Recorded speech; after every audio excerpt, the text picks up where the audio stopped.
सात फेरा होला सातो जन्म के, कबो न साथ छूटे हमारा बलम के।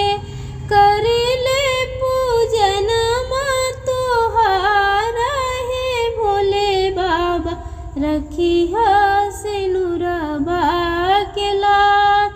हे भोले बाबा, रखिया सिनुरबा के लाल। आपके भरोसे व्रत हमने उठाया, भला बेल पत्र से थल है सजाया। महिमा है आपके अपार है भोले बाबा, दे दो मुझे पिया जी का प्यार। हे भोले बाबा, दे दो मुझे पिया जी का प्यार। बिना बले मुआ पे कवनो बलैया, जिंदगी बिताई उनके चरण के छैया।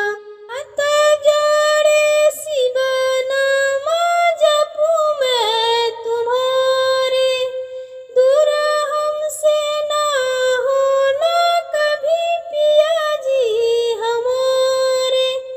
पिया बस 16 सिंगार है भोले बाबा, रखिया सिनुरबा के लाल।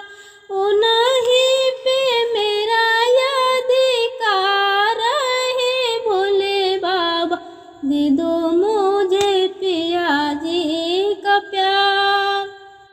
सांस दूरी होना जैसे कभी धड़कन से, जैसे ना कभी दूरी हो सजन से।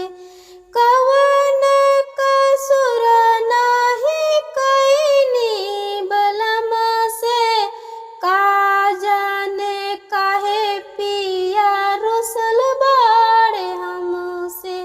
जुड़े उनसे जीवन के तार है भोले बाबा, दे दो